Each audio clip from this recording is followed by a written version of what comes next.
ಇನ್ನು ಶರಾವತಿಯ ಕಣಿವೆಗೆ ಸಂಪೂರ್ಣ ಕಂಟಕ ಅನ್ನುವಂಥದ್ದು ಈಗ ಆಗಿದೆ. ಅದಕ್ಕೆ ತೀವ್ರವಾದಂತಹ ಹೋರಾಟವೂ ಕೂಡ ನಡೀತಾ ಇದೆ. ಮಳೆಯ ಮಧ್ಯದಲ್ಲಿಯೂ ಕೂಡ ಶರಾವತಿಯನ್ನು ಉಳಿಸೋದಕ್ಕೆ ಮಹಾ ಹೋರಾಟ ಈಗ ಬಹಳ ಜೋರಾಗಿ ನಡೀತಾ ಇದೆ. ಯಾಕೆಂತಂದರೆ ಶರಾವತಿ ಕಣಿವೆಗೆ ಕಂಟಕ ಅನ್ನುವಂಥದ್ದು ಈಗ ಕಂಡು ಬರ್ತಾ ಇದೆ. ಅದಕ್ಕೆ ತೀವ್ರವಾದಂತಹ ಹೋರಾಟಗಳು ಕೂಡ ಈಗ ಬಹಳ ಜೋರಾಗಿ ನಡೀತಾ ಇದೆ.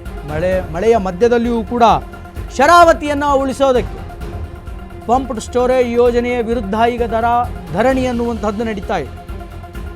ಶರಾವತಿಯನ್ನು ಉಳಿಸೋದಕ್ಕೆ ಈಗ ಮಲೆನಾಡಿನ ಜನ ಹೋರಾಟವನ್ನು ಮಾಡ್ತಾರೆ. ಮಳೆಯ ನಡುವೆಯಲ್ಲಿಯೂ ಕೂಡ ಸಾಗರದಲ್ಲಿ ಬೃಹತ್ ಪ್ರತಿಭಟನೆ ಅನ್ನುವಂಥದ್ದು ಆಗ್ತಾ ಇದೆ. ಪರಿಸರದ ಉಳಿವಿಗಾಗಿ ರಾಷ್ಟ್ರಭಕ್ತರ ಬಳಗ ಹೋರಾಟವನ್ನು ಮಾಡ್ತಾ ಇದೆ. ಈ ಹೋರಾಟದಲ್ಲಿ ಮಾಜಿ DCM KS ಈಶ್ವರಪ್ಪ ಅವರು ಕೂಡ ಭಾಗಿಯಾಗಿದ್ದಾರೆ. ಅವರ ನೇತೃತ್ವದಲ್ಲಿ ಹೋರಾಟ ಆಗ್ತಾ ಇದೆ. ಟೋಟಲಿ 10,500 ಕೋಟಿ ವೆಚ್ಚದಲ್ಲಿ ಯೋಜನೆಗೆ ತೀವ್ರ ವಿರೋಧ ಕಂಡು ಬರ್ತಾ ಇದೆ. ಮಲೆನಾಡಿಗೆ ಮಾರಕವಾಗಿರುವಂತಹ ಈ ಯೋಜನೆ ನಮಗೆ ಬೇಡ ಅಂತ ಅಲ್ಲಿನ ಜನ ಕಿಡಿಕಾರ್ತಾ ಇದ್ದಾರೆ. 2,000 ಮೆಗಾವ್ಯಾಟ್ ವಿದ್ಯುತ್ತನ್ನ ಉತ್ಪಾದಿಸುವಂತಹ ಯೋಜನೆ ಇದಾಗಿದೆ. ಆದರೆ ಈ ಯೋಜನೆ ಬೇಡ ಅಂತ ಪಂಪ್ಡ್ ಸ್ಟೋರೇಜ್ ಯೋಜನೆಯಿಂದ ಪರಿಸರಕ್ಕೆ ಹಾನಿಯಾಗುತ್ತೆ, ಮಾರಕ ಉಂಟಾಗುತ್ತೆ ಅನ್ನುವಂತಹ ಕಾರಣದಿಂದ ಈಗ ಸಾಗರದಲ್ಲಿ ಮಳೆಯ ಮಧ್ಯದಲ್ಲಿಯೂ ಕೂಡ ಶರಾವತಿಯನ್ನು ಉಳಿಸುವಂತಹ ಒಂದು ಹೋರಾಟ ಅನೇಕ ರಾಷ್ಟ್ರ ಬಳಗದಿಂದ, ಅನೇಕ ಹೋರಾಟ ಸಮಿತಿಗಳಿಂದ ಆಗ್ತಾ ಇದೆ. ದೃಶ್ಯಾವಳಿಗಳಲ್ಲಿ ನೋಡಬಹುದು. ಈ ಹೋರಾಟದಲ್ಲಿ ಹಿಂದಿನ ಮಾಜಿ DCM ಆಗಿರುವಂತಹ KS ಈಶ್ವರಪ್ಪ, ಅವರ ಮಗ ಕಾಂತೇಶ್, ಇವರೆಲ್ಲರೂ ಕೂಡ ಭಾಗಿಯಾಗಿದ್ದಾರೆ. 10,500 ಕೋಟಿ ರೂಪಾಯಿ ಖರ್ಚು ಮಾಡ್ತಾ ಇದ್ದಾರೆ. ಮರಗಳ ನಾಶಾತಿಗೆ ತೊಯ್ದು ತುಪ್ಪೆ ಆಗಬೇಕಿತ್ತು, ಮಳೆ ಇಲ್ಲ. 30% ಮಾತ್ರ ಬಿತ್ತನೆಯಾಗಿದೆ. ಬಿತ್ತನೆಯಾಗಿದೆ ಕೂಡ ನೀರು ಸಿಗ್ತಾ ಇಲ್ಲ. ಮುಂದೆ ನಮ್ಮ ಮಕ್ಕಳಿಗೆ, ಮುಂದಿನ ಜನಾಂಗಕ್ಕೆ ಉಸಿರಾಡ್ಲಿಕ್ಕೂ ಅವಕಾಶ ಇಲ್ಲ. ಹಾಗೂ ಪಶ್ಚಿಮ ಘಟ್ಟವನ್ನ ಲೂಟಿ ಮಾಡಬೇಡಿ, ಪಶ್ಚಿಮ ಘಟ್ಟವನ್ನ ಲೂಟಿ ಮಾಡಬೇಡಿ. ಒಂದೊಂದು ದಿವಸಕ್ಕೆ ಒಂದೊಂದು ಮಾಜಿ ಉಪಮುಖ್ಯಮಂತ್ರಿಗಳಾದಂತಹ ಶ್ರೀಯುತ KS ಈಶ್ವರಪ್ಪನವರು ಆಗಮಿಸಿದರೆ ದೊಡ್ಡ ಒಂದು ಚಪ್ಪಾಳೆ ಮೂಲಕ ಅವರ ಸ್ವಾಗತ ಕೊಡಬೇಕಾಗಿ ತಮ್ಮಲ್ಲಿ ವಿನಂತಿ ಮಾಡ್ತೇನೆ.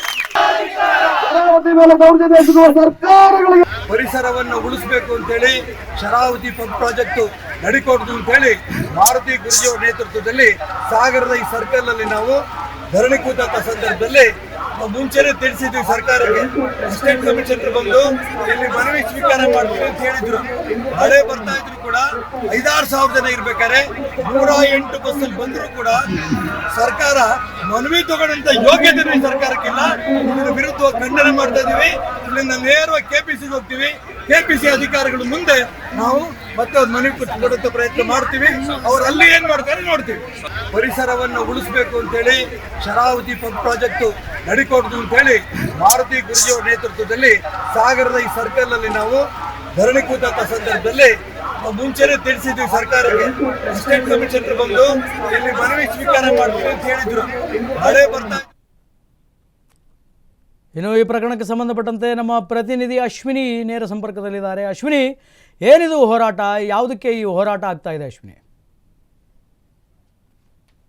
ಹೌದು, ಏನು ಶರಾವತಿ ಪಂಪ್ ಸ್ಟೋರೇಜ್ ಅನ್ನೋ ಯೋಜನೆಯ ವಿರುದ್ಧ ಪ್ರತಿಭಟನೆಗಳು ಹೆಚ್ಚಾಗ್ತಾ ಇದೆ ಅಂತಾನೆ ಹೇಳ್ಬೋದು. ದಿನದಿಂದ ದಿನಕ್ಕೆ ಈ ಪ್ರತಿಭಟನೆಗಳು ಹೆಚ್ಚಾಗ್ತಾ ಇದೆ. ಅದರಲ್ಲೂ ಇಂದು ರಾಷ್ಟ್ರ ಭಕ್ತರ ಬಳಗದ ಸಂಚಾಲಕ ಮಾಜಿ DCM KS ಈಶ್ವರಪ್ಪ ಅವರು ಪ್ರತಿಭಟನೆಗೆ ಕರೆ ಕೊಟ್ಟಿದ್ದಾರೆ. ಅದರಲ್ಲೂ ಶಿವಮೊಗ್ಗ ನಗರದಲ್ಲಿರುವಂತಹ ಫ್ರೀಡಂ ಪಾರ್ಕ್ ನಿಂದ ಪ್ರತಿಭಟನಾಕಾರರು 60ಕ್ಕೂ ಹೆಚ್ಚು ಬಸ್ಗಳಲ್ಲಿ ಸಾಗರಕ್ಕೆ ತೆರಳಿದ್ದಾರೆ. ಅಲ್ಲಿಂದ ಇನ್ನು ಮಳೆಯ ನಡುವೆಯೂ ಕೂಡ ಇನ್ನು ಸಾಗರದ ಹಳೆ ಬಸ್ ನಿಲ್ದಾಣದಲ್ಲಿ ಪ್ರತಿಭಟನೆಗೆ ಮುಂದಾಗಿರುವಂತಹ ಪ್ರತಿಭಟನಾಕಾರರು ಕೂಡಲೇ ರಾಜ್ಯ ಸರ್ಕಾರ ಈ ಅವೈಜ್ಞಾನಿಕವಾಗಿರುವಂತಹ ಹಾಗೂ ಪರಿಸರಕ್ಕೆ ಮಾರಕವಾಗಿರುವಂತಹ ಶರಾವತಿ ಪಂಪ್ಡ್ ಸ್ಟೋರೇಜ್ ಯೋಜನೆಯನ್ನ ಕೈಬಿಡಬೇಕು. ಯಾಕಪ್ಪ ಅಂದ್ರೆ ಇಲ್ಲಿ ಅಳಿವಿನಂಚಿನಲ್ಲಿರುವಂತಹ ಸಸ್ಯ ಸಂಕುಲಗಳಿದೆ, ಪ್ರಾಣಿ ಸಂಕುಲಗಳಿದೆ.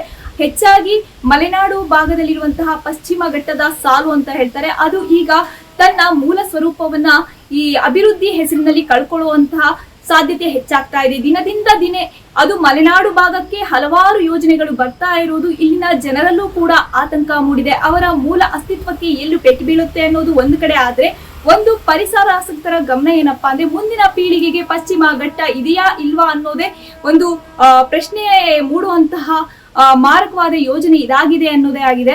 ಅಲ್ಲದೆ ಏನು ಸಾಗರದಲ್ಲಿ ಈಗ ಮಳೆಯ ನಡುವೆಯೂ ಕೂಡ ಮಾಜಿ ಡಿಸಿಎಂ KS ಈಶ್ವರಪ್ಪ ಅವರ ನೇತೃತ್ವದಲ್ಲಿ ಪ್ರತಿಭಟನೆ ನಡೆಸಿ ಅಲ್ಲಿನ ತಾಲೂಕು ಆಡಳಿತಕ್ಕೆ ರಾಜ್ಯ ಸರ್ಕಾರಕ್ಕೆ ಮನವಿಯನ್ನ ಸಲ್ಲಿಸ್ತಾ ಇದ್ದಾರೆ ಈ ಯೋಜನೆಯನ್ನ ಕೈ ಬಿಡಬೇಕು ಅಂತ. ಅದಾದ ಮುಂದುವರೆದ ಭಾಗವಾಗಿ ಏನು ಸಾಗರದಿಂದ ಕಾರ್ಗಲ್ಗೆ ತೆರಳಿ ಅಲ್ಲಿನ KPC ಕಚೇರಿಗೆ ತೆರಳಿ ಅಲ್ಲೂ ಕೂಡ ಮನವಿಯನ್ನ ಮಾಜಿ ಡಿಸಿಎಂ KS ಈಶ್ವರಪ್ಪ ಅವರ ನೇತೃತ್ವದಲ್ಲಿ ಸಲ್ಲಿಸಲಿದ್ದಾರೆ ಅಂತಾನೆ ಹೇಳ್ಬೋದು. ಇನ್ನು ಯಾವೆಲ್ಲ ಸ್ವರೂಪವನ್ನ ಈ ಶರಾವತಿ ಪಂಪ್ಡ್ ಸ್ಟೋರೇಜ್ ಯೋಜನೆ ವಿರುದ್ಧ ನಡೆಯುತ್ತೆ ಅನ್ನೋದು ಕಾದು ನೋಡಬೇಕಾಗಿದೆ.